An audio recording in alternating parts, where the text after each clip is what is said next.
Good morning, it's the 22nd of May, 2023. I've just started on my day here working on the car. I lifted out the intake manifold. It came out very easily. No problems there. You can see all the liquid that I have in some of these chambers here where I filled up the cylinders. Actually, I'm kind of surprised to see all this fluid here. I have a feeling I don't remember pouring anything into the intake manifold because I don't think it's possible that my pouring fluid into the cylinders would have bubbled up above like you see here. So I have a feeling that somebody else poured some liquid transmission fluid from the top. I don't remember pouring any in there myself. Maybe I did and I just forgot. Who knows? I am getting older. But you can see this little insulation blanket here that's underneath the intake manifold. It sits on top of the valley cover there. I was not good about retaining those in the past because they were usually in poor condition. This one actually looks like it's in decent condition, so I will endeavor to keep it. I'm sure it serves a function of some sort. Next step is to pull the distributor. That'll be pretty easy. And then unbolt the bolts here that hold the valley cover in place. I'm also going to use a pump or something to try to vacuum out some of that liquid that's sitting in there because it's just making a mess right now. And we'll see what it looks like underneath there. All right, here's a midday progress report. This is where I learn all about dependencies. Oh my gosh. All this time, since I got the intake manifold off, I still have not gotten the valley cover off because the distributor is stuck. The valley cover itself moves freely around it. It's stuck deep in the shaft. So I reasoned, well, I guess I'm gonna have to start removing more off the front so I can get to the distributor so I can get a really good grip on it, just twist until it breaks loose, or it just breaks, period, so I can get it out of there. So I took off the water pump and I went to the store to get some new bolts for my puller because I was missing one. So I thought, okay, I'm almost ready. So I put my puller on and then I realized the radiator's in the way of the center screw. So I spent like 2.5, 3 hours now fighting just to remove the radiator. So I finally got that done. Rusted, broken bolts underneath that I had to cut off with a cutting wheel before I could finally get it out of there. So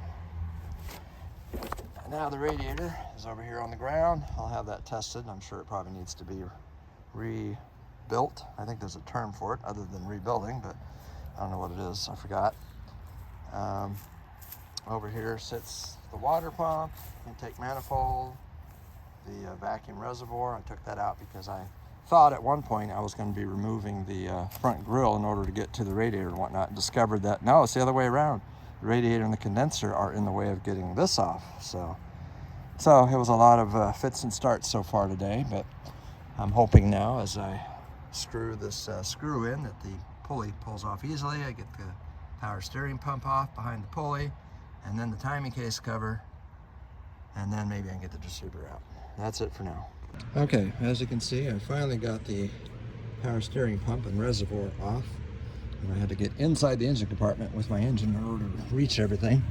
What made this such a challenge is that on this car there are two Woodruff keys. There's one on the side here for the vibration damper pulley, and there's another one that's offset over here for the power steering pump. So that means you can't get the power steering pump off until you get the Woodruff key out right here, which is hard because the pump's in the way. So that took a while, another challenge. Now I'm going to remove the timing case cover. I've already got my bag ready to put my screws in there. 1/2-inch bolts.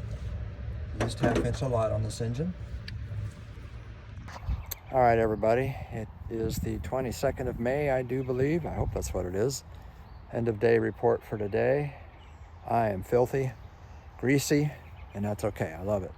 Dirty from head to toe.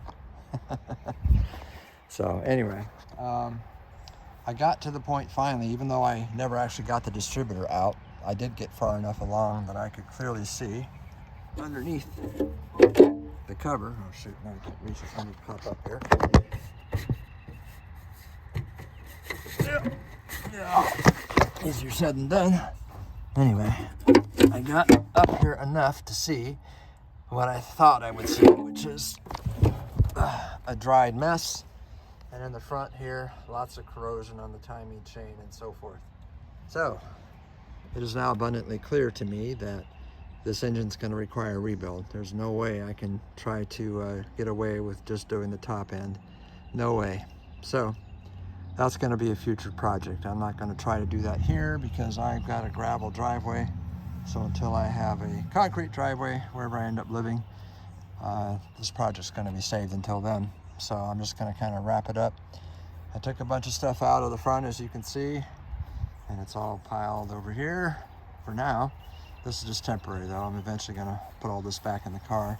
I think what I might do is take the time to clean all this stuff so it's not all greasy and nasty while it's sitting in my car. It's going to have to be cleaned eventually anyway. So, but I need to build my savings back up too, so it's a good reason to stop doing too much. So that's it for now. See you guys later.